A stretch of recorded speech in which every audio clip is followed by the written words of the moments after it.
inyo ng mga buluhaton sa balay. So once again, thank you so much. Good morning. Hello, bali tulungan mo ka lang kapasabot sa atong TV. Para karon, grade 3 man no. Kung nabi ko nito nga, wala doon kayo kubari kayo ni Hiwot ako ng mas. Ano nabi sila? Kung aktibong gani, istuhan na duha na ka-grade, kuha mo sa nito natin, buwan na ako ay ati, na duha na ka-grade, ako dili na tumulong sa ako. Utapang ako sa aktibon, saan nila mo daan?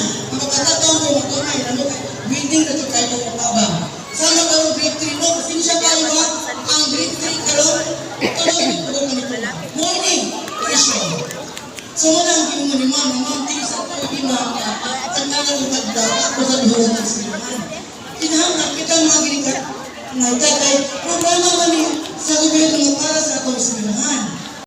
So nabuta, na inikaman is grade 4. So hinahot ko ha, grade 4, kasi ito mga officer, magkinabangan na ginagawa ka. Hindi mo rin pwede yung mga inura ko sa bagata, kaya na pag-deliver, imagine na nila, almost 600 na bata ang pag-anod.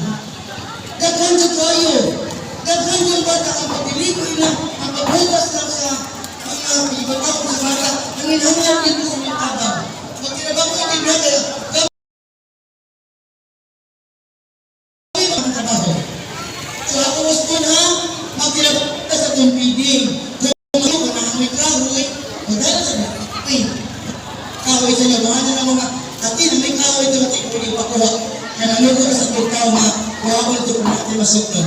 So nakasabot pa ha, pag tinabangan natin sa itong feeding, at kita na ginagawa ka ng kapuno, nagang kayo mga ito, ati, mukawat mo yun, sige pagkuha kayo, kumitahan ako, ibangon biya ka mo, kayo mo sa itong pinadura, ano na kikahuban, ano kinabangon lang.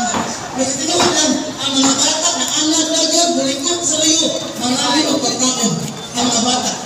Nakita din ang mga bata, kadalahan sila na lahat yung pagkaon. So mga ko lang ha, nakasakot na nga, tinabawi na yun. So, salamat. Siyan.